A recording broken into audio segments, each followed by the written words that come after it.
The caracal is a good helicopter to perform those kind of missions because it's very nice to handle.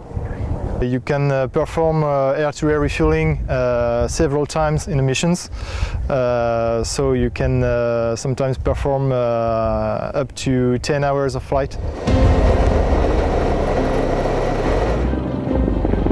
We have already used it in Africa. We had to convey helicopters from one point to another.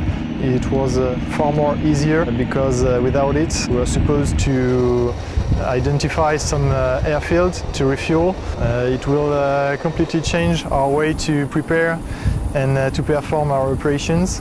And so it is called a game changer because it allows us to increase our range, our endurance, our discretion and our payload and capacity.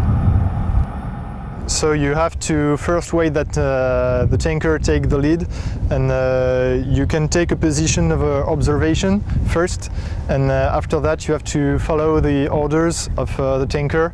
You have to wait him to allow you to go in a pre-contact position, and after that to make the contact and to refuel your helicopter. If you have to fill all the capacity of the tanks, it can take approximately 10 minutes.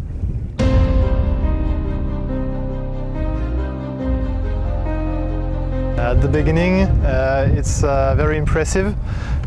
First, you have to focus on the plane, on your position. After that, on the drogue and the hose.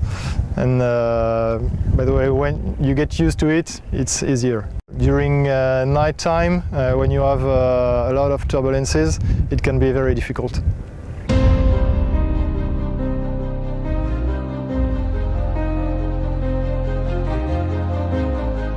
The pilots we want to qualify just have to be qualified on formation flight by day and night, and after that it just takes 4 flights of instruction to qualify a pilot.